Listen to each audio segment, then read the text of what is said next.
So I will go through some drugs quickly, some extra important information for each particular drug. So cyclophosphamide, as Dr. Azathioprine has mentioned, is one of the drugs that we use for vasculitis. So it works by damaging the DNA or the genetic material of cells to stop or slow its growth. So it's given as a drip into the blood. So that's what we call IV infusion. Or as a tablet, but this is the IV route is really the preferred option that most of us do at the moment. These are the side effects associated with it: nausea and vomiting, hair thinning, mouth ulcers. Sometimes it can irritate the bladder and cause some blood in the urine. But what we do for that is we hydrate. We make sure that patients are drinking lots of fluid and peeing out, the medicines. It can also affect, menstrual cycles in females and sperm count in males. So there is a risk of infertility. And so in other centers, we would, talk to patients about fertility preservation. And there is also some increase in certain types of cancer, in particular, bladder cancer, but really cyclophosphamide will not be recommended for you unless the benefits of treatments are thought to be much greater than the risks. A lot of these medications too act right away. So for cyclophosphamide in particular can take several weeks before you notice an improvement. The other drug is Rituximab. So it is it lowers a type of immune cells called B cells by binding to them, and that will reduce inflammation in the body. There's only one version of it, IV infusions, and most common side effect really is infusion reaction. That if it's going to happen, it's more common to happen in first or second infusion. It can also reduce the body's response to vaccines. How do we manage the side effects? So, usually your doctor will prescribe pre-treatment medication, pre-treatment drugs such as Tylenol or Benadryl or steroids in order to decrease the side effects. This is one of the drugs that has an FDA approval, particularly for ANCA-associated vasculitis in children aged 2 years and older. And then steroids. So we all make steroids, but these are man-made steroids that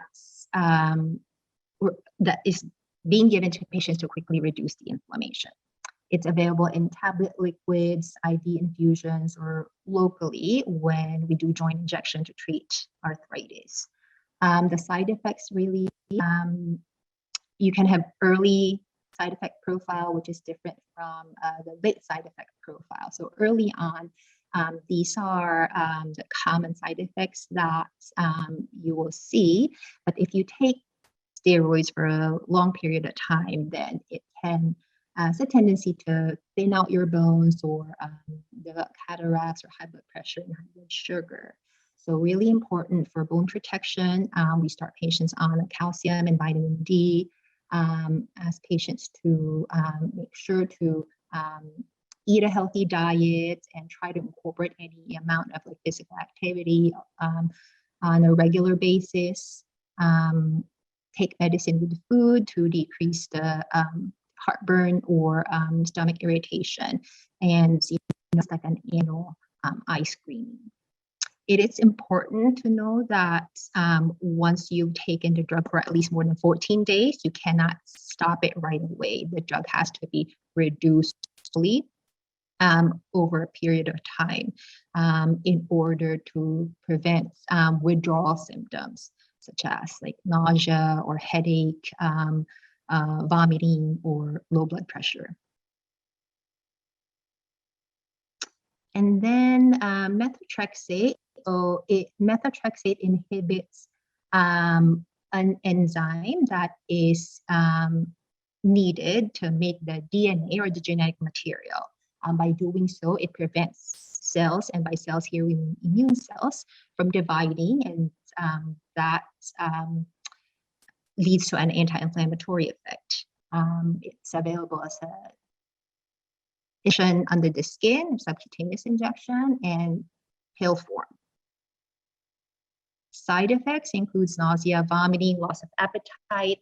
Patients can sometimes have mild skin rash or increased sun sensitivity, mouth sores, minor hair loss and thinning, and may cause birth defects if taken during conception or pregnancy.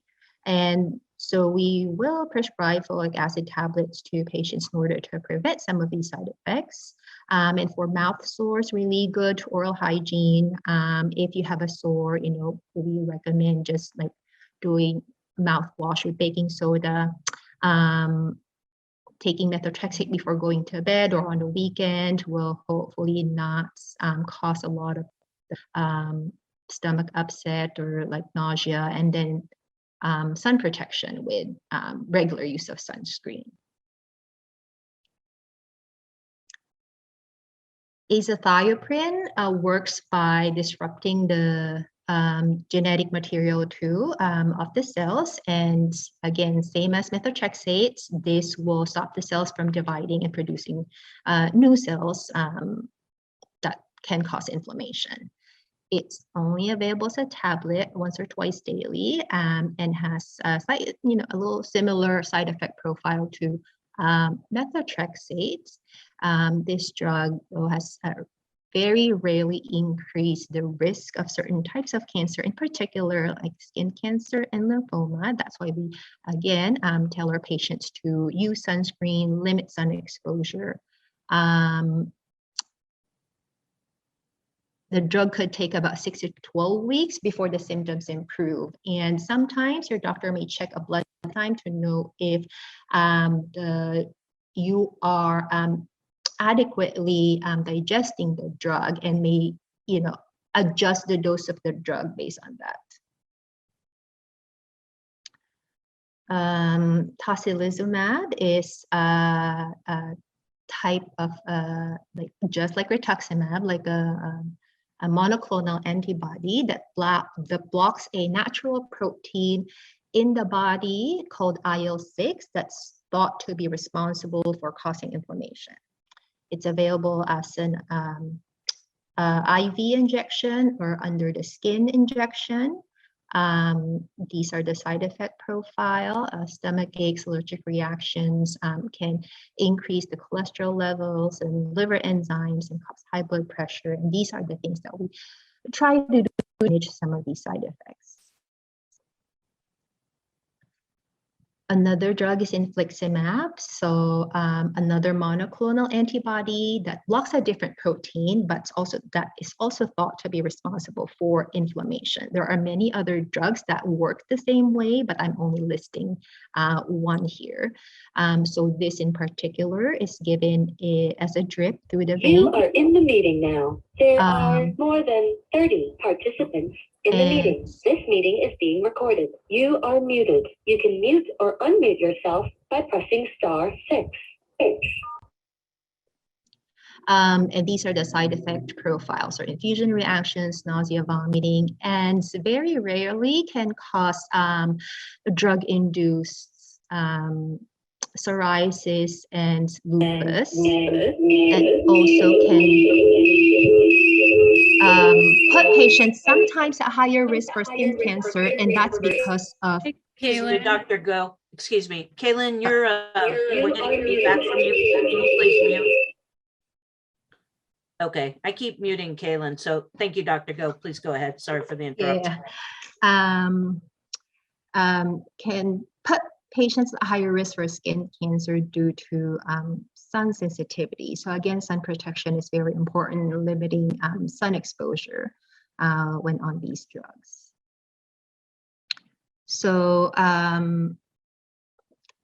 Mepolizumab is another monoclonal antibody that lowers the body's level of, again, another protein that is thought to be important in the survival of a certain type of cells called eosinophils. So this in particular has FDA approval for children at least 12 years of age for treatment of, when you look into the FDA, it says hypereosinophilic syndrome. They do not mention eosinophilic GPA in particular, but eosinophilic GPA can be considered a hypereosinophilic syndrome. And this is the last drug that I'm going to talk about, Avacopan. So it blocks the activity of the immune system called the complements to prevent it from attaching to the immune cells and cells that line the blood vessels. It comes in a capsule form. You take it twice a day. And, you know, this is fairly new, just received FDA approval for ANCA-associated vasculitis in adults last year. It's not yet approved for pediatrics. And so what we know about side effects from the drugs right now are, you know, based from, you know, the phase 3 clinical trials from that study. We don't have like very long-term follow-up study data available